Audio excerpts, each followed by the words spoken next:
Bonsoir, chers étudiants. Donc, jeudi, nous allons commencer avec notre cours sur pointeur. Et ensuite, enchaîner avec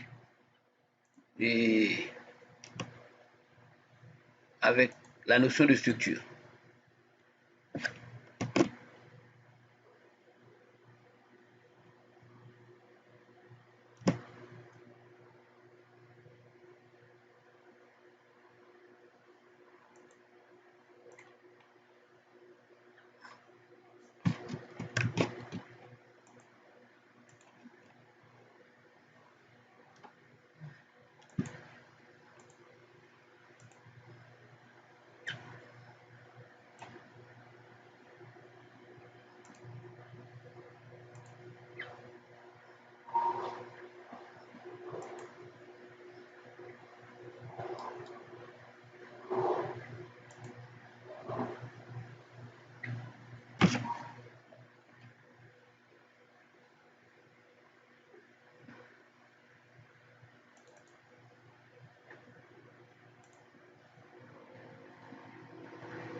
Ok.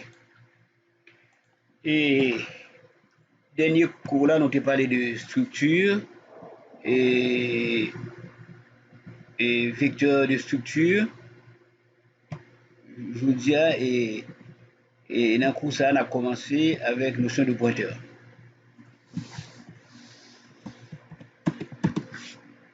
Un pointeur qui s'allie.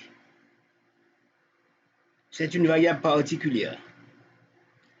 C'est-à-dire, au début du cours de C, on utilise des variables statiques. Qui ça variable statique là? Ce sont des variables après leur déclaration, elles occupent une place tant que le programme s'exécute. Depuis le programme n'a pas marché, variable ça, li kembe, place ça, il pas besoin de la gueule. C'est variable statique. Si vous exécutez le programme avec un int x, tant que le programme n'a exécuté, eh bien, int x qui 2 octets ou bien 4 octets que le prend, eh bien, la réserver place ça pour x là, tant que le programme n'a exécuté. Variable statique. Dans le début, c'est ça que nous aimons, et coup C. Mais pointeur là, c'est une variable dynamique. Le pointeur, lui, est une variable dynamique qui ne peut stocker que des adresses. Il ne peut pas valeur pense adresse. Dans le cas d'une variable statique, il n'y a pas moyen de libérer l'espace mémoire occupé par la variable. Cependant, il est possible de faire ça dans le cas de pointeur. Pointeur lui-même, il occupe une place en mémoire machine, n'importe quelle heure, ou capable de libérer espace, place que le Kembe est capable de libérer, automatiquement place à vide pour l'autre valeur vient là-dedans. Et donc on peut libérer l'espace occupé par le pointeur à n'importe quel moment. Cela dépend du programmeur. Pour déclarer un pointeur, comment on fait? Le type, ensuite le nom de la variable précédé de star. Par exemple, on est capable de dire là int star p. Le type c'est entier. La variable c'est le pointeur c'est p. Donc p est un pointeur sur un entier. P qu'a pointé sur des entiers seulement. Float star q. Float c'est réel simple précision. Donc q est une variable de type réel simple précision. Et a qu'a pointé QA qu'a pointé sur réel seulement. Q. Dans place A, c'est Q. Q est capable de pointer sur réel seulement. Mais comment pointer sur une variable? En utilisant le caractère adresse. E commercial là. E commercial là, il veut dire adresse. En utilisant le caractère E commercial. Si par exemple, nous avons une variable A que nous déclarons int A égale 35 et que P a, nous voulons pointer sur lui, maintenant que dit P égale adresse de A. Mais que dit P égale adresse de A. Automatiquement, P a lui pointer sur A. P est pointé sur A.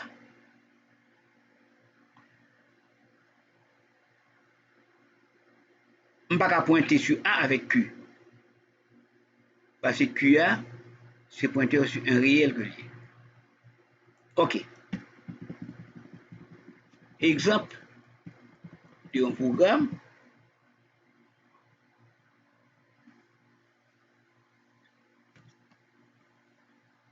Moi, déclare deux entiers. Int A, B. A, B, deux entiers. Moi, déclare au pointeur P. P sur un entier. Pointeur sur un entier. Ensuite, au niveau de la fonction main, je donne à A et B des valeurs respectives 15 et 35. Donc A prend valeur 15, B prend valeur 34. Maintenant, immédiatement après, on va pointer sur A. On dit P égale adresse de A.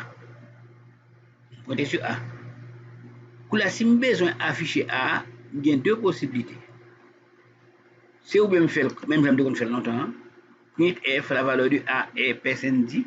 Ensuite, moi, mettez A, le moyen. Ou bien deuxième moyen, c'est print F, la valeur de A est personne dit. Ou le mettez A, mettez star P. P est un pointeur. Mais quand on écrit star P, on fait référence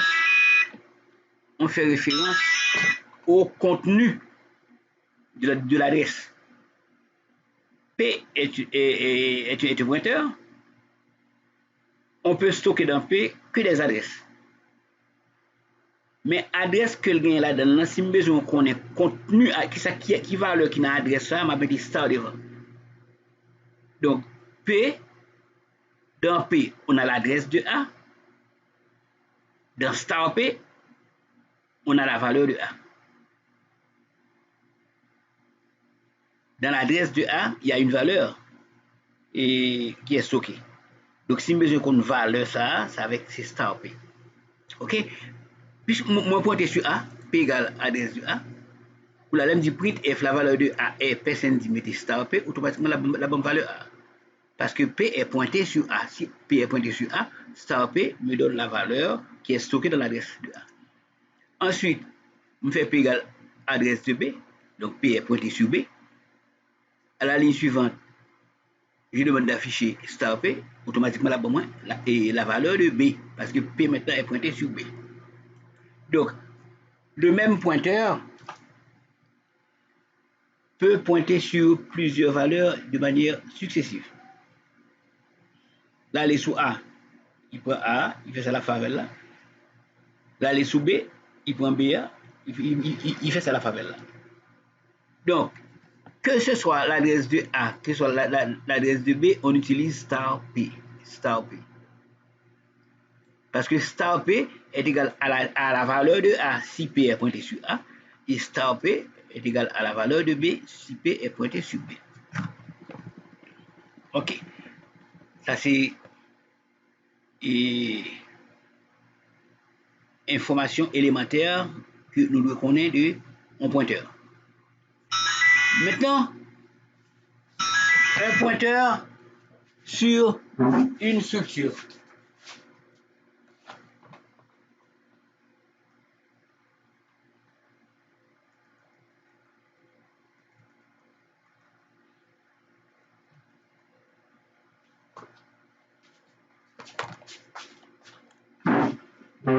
Pour déclarer un pointeur sur une structure, c'est toujours le même principe.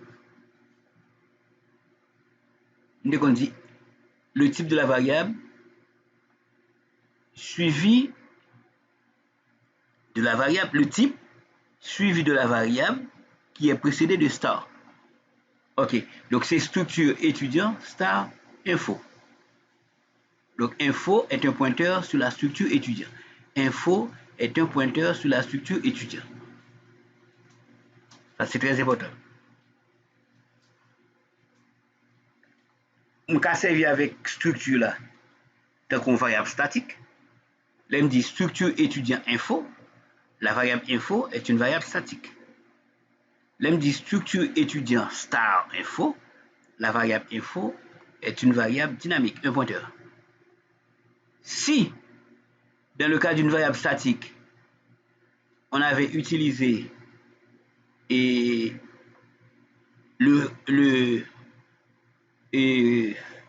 le caractère point pour accéder aux différentes informations, par exemple info.prénom, info.nom, info.adresse, etc. Mais quand il s'agit de pointeurs,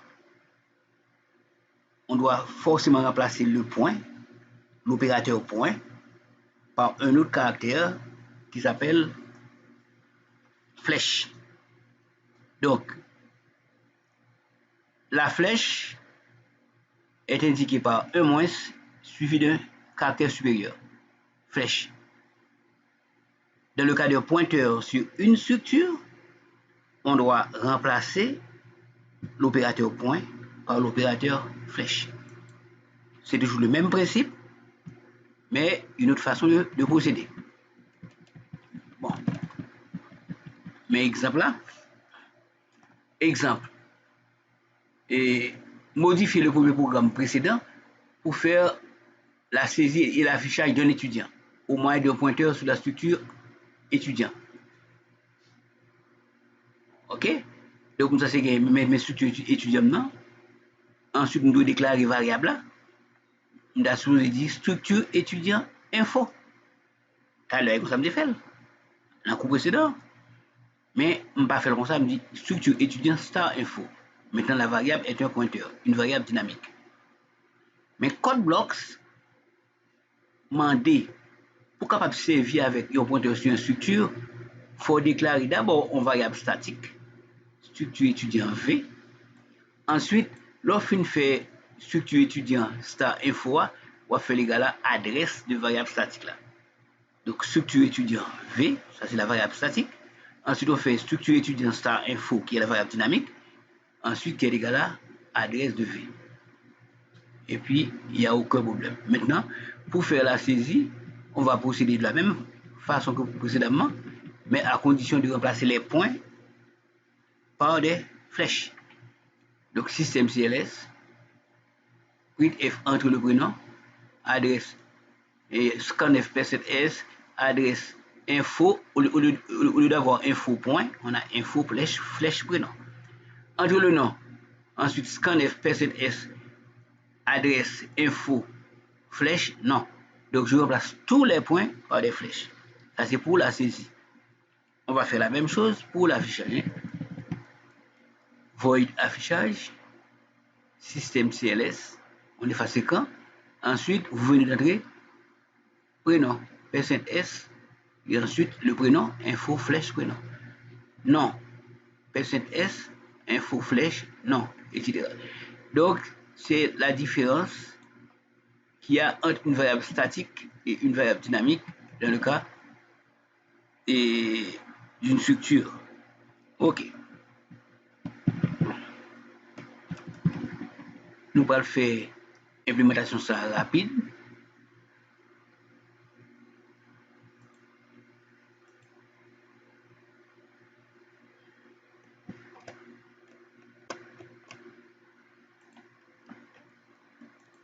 Ok. Par exemple, int main et m'a déclaré pointeur en l'air. On dit int a. Int a, c'est une variable statique. Ensuite, int star p, c'est un pointeur.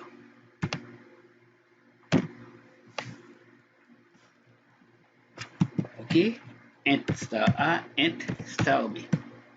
On a deux variables statiques de type entier et un pointeur sur un entier. Maintenant, on va faire des affectations immédiatement après. On va faire par exemple A égale 25. On donne à A la valeur 25. On donne à B la valeur de 15. Et maintenant, on va utiliser le pointeur pour afficher les deux valeurs. D'abord, je fais P égale adresse de A.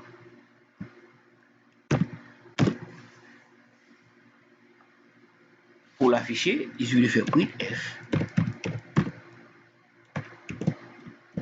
backslash n la valeur de A est %d. Dans le cas d'un entier, %d veut dire que la valeur qu'on va afficher est un entier, virgule, stop. Ok? J'affiche la valeur de A est. Maintenant, je vais pointer le même pointeur sur B. CTRL C, CTRL V.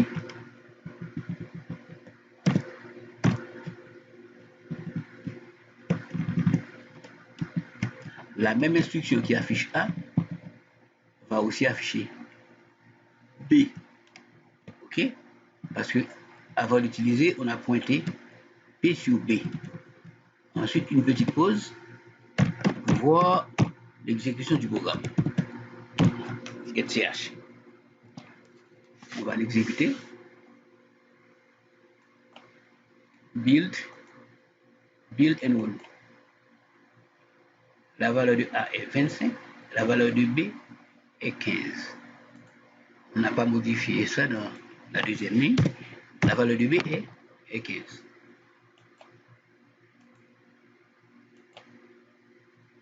La valeur de A est 25 et la valeur de B est 15. Donc ce principe-là, il faut bien comprendre et cette façon-là de procéder, parce qu'à la longue, vous en aurez besoin.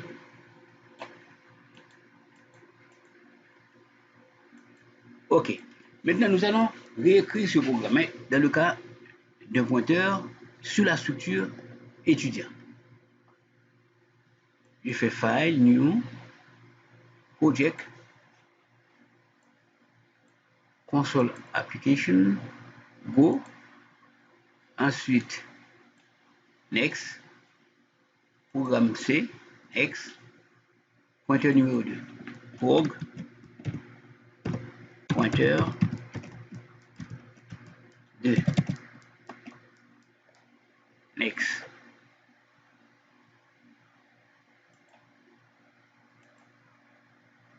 Pointeur numéro 2.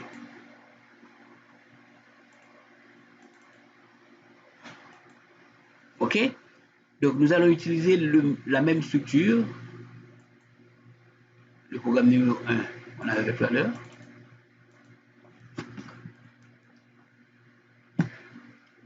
Ok? Nous allons tout simplement modifier ce programme en remplaçant les points par des flèches. Ok?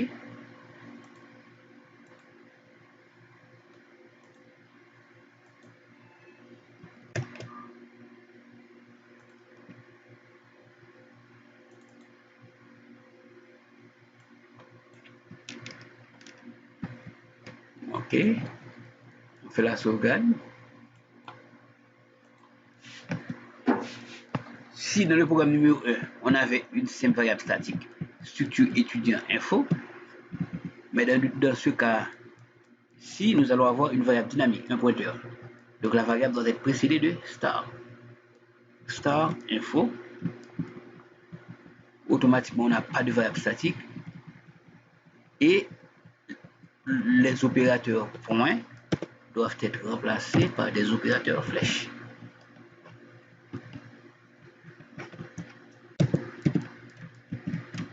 Des opérateurs flèches. C'est le principe de la structure.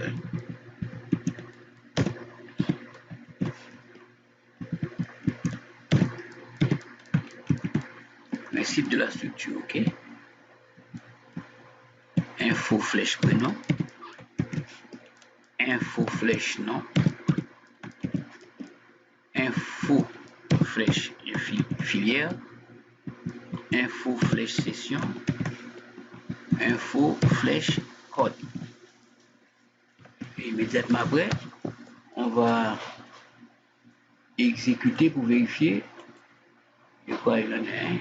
Build. Ça va? Entre le prénom et Jackie.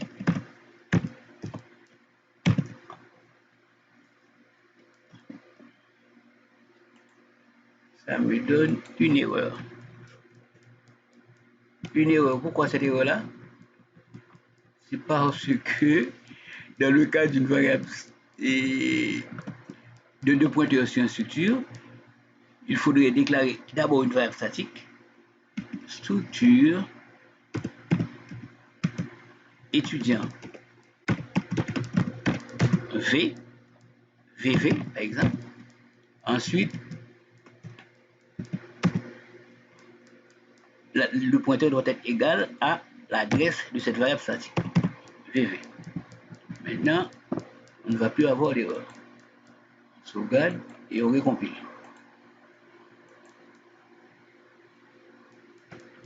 Sonia, Paul, filière gestion, session 2, code SO1. Et puis c'est tout. Il n'y a pas d'erreur ici. Il y a une erreur au niveau de la session. La session, j'avais donné, si je m'en souviens, la valeur de 2. C'est deuxième session. Hein. Je vais vérifier. Info filière, info session. Ah, ok. Donc c'est PSNT. PSNT, info session. Je vais compiler. Yield. Roger. Alexandre.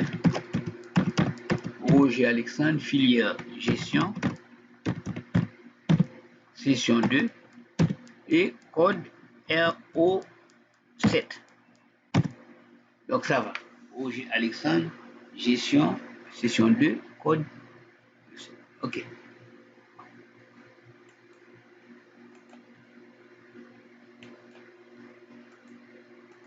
Donc, un pointeur, c'est quoi? C'est une variable dynamique et qu'on peut utiliser à un moment donné et qu'on peut aussi éliminer au cours de l'exécution du programme. Il existe une instruction qui s'appelle free, FREE, qui permet de balayer, de libérer l'espace mémoire occupé par le pointeur à un moment donné. Tandis que dans le cas de la variable statique, il n'est pas possible de faire ça. OK. Maintenant, nous allons faire une autre opération. Nous venons d'utiliser un pointeur sur une structure étudiante pour entrer un seul étudiant. Maintenant, nous allons utiliser un vecteur de pointeur. C'est-à-dire, au lieu d'entrer et d'afficher un seul étudiant, nous allons rentrer et afficher 3 étudiants. Pour cela, il nous faut un autre programme. File, New, Project, Console Application, Go, Next, le programme de C, Next, ensuite pour prog, pointeur 3, prog, pointeur 3, Next, Finish. OK? Donc nous allons, pour faciliter la tâche, nous allons juste copier l'ancien programme. À ce moment-là, on aura seulement qu'à modifier le programme pour avoir un vecteur de structure. CTRL V. OK. Structure VV. Un vecteur de 3 éléments. Et ensuite,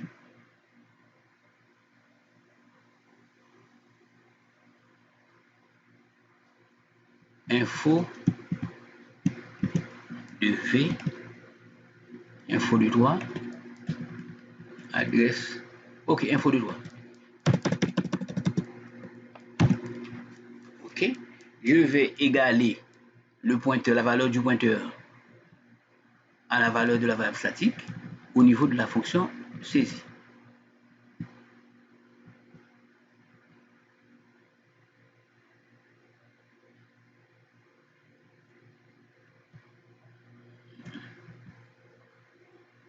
Au lieu de copier le premier programme, je vais copier de préférence le second programme qu'on avait écrit, qui était basé sur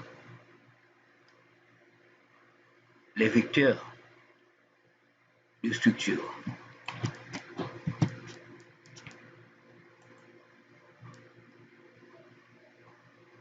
Vecteur de structure.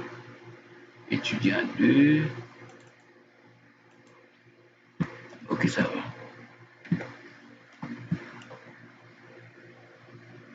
CTRL C.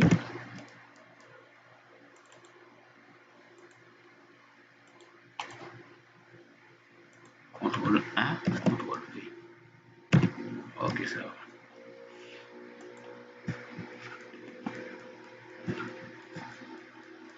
Voici le dernier programme qu'on avait écrit sur la structure dans le cours précédent. Ok. Donc, au lieu d'avoir structure étudiant info de 3, je vais avoir d'abord la valeur statique, la variable statique, structure étudiant et VV, point virgule. Ensuite, structure étudiant info de 3. Mais ça, c'est le pointeur, c'est star info de 3. Ok. Donc, on a déjà la structure. Il suffit de remplacer les points par des flèches. Flèche. Flèche. Info de I flèche non. Info de I flèche filière. Info de I flèche session. Et info de I flèche code. Flèche code. Ok. C'est à l'intérieur de la boucle qu'on va faire info de I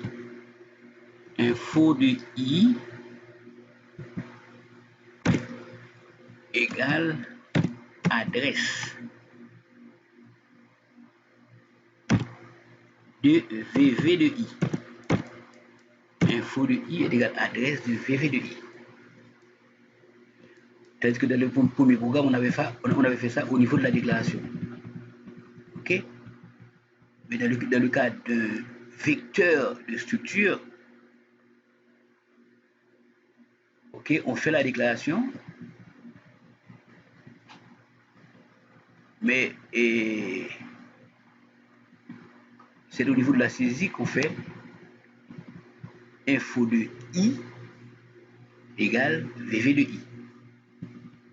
Ok, parce que le pointeur de la structure doit être égal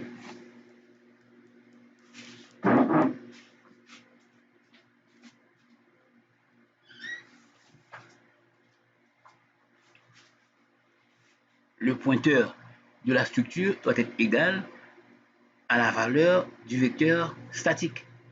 Ok, donc info de I égale adresse de VV de I. Ok, on a info de I flèche prénom, info de I flèche nom, info de I flèche filière, info de I flèche session, info de I flèche code. Ensuite, on va faire les mêmes modifications au niveau de la saisie et de l'affichage. Hein. Info de I point flèche prénom, info de I flèche nom, info de I flèche filière, info de I flèche session et ensuite info de I flèche code.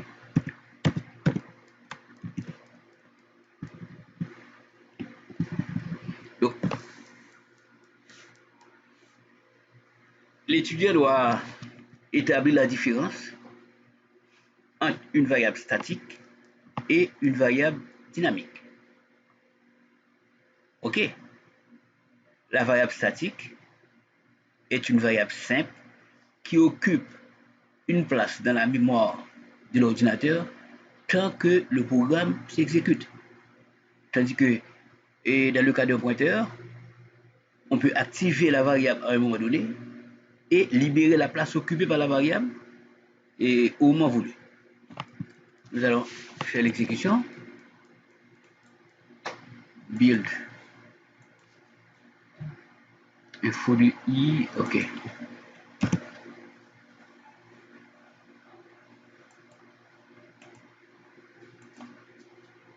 Info de I. Oui.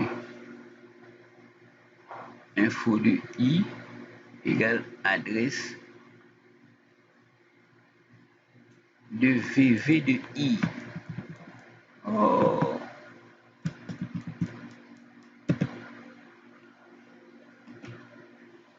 Adresse de VV de I. Build. Premier étudiant entre le prénom, Roger. Entre le nom de Roger, Paul. Et sa filière, gestion. La session, en quelle session? Deuxième session. Et ensuite, entre le code RO2. Entre le prénom, Maryse Edouard. Maryse Edouard. Filière économie. Session 1. Code MA1. Troisième étudiant, entre le prénom, Samson et Edouard. Filière et informatique. Session 1, code SA3. OK? Ça va? Donc, il nous affiche les 3 personnes. Roger Paul, gestion 50 ROD. Oh. Maryse Edouard. OK, ça va. Il y a une petite erreur. Et c'est parce que la session est de type entier. Mais dans l'affichage, on avait mis chaîne de caractères. Donc la session n'est pas une chaîne de caractères. Donc c'est un entier. Donc au lieu de mettre %d pour afficher la session, on a mis %s qui indique que la valeur est une chaîne de caractères, ce qui est faux. OK? Donc c'est tout pour ce cours. Donc je vais m'arrêter là et à la prochaine.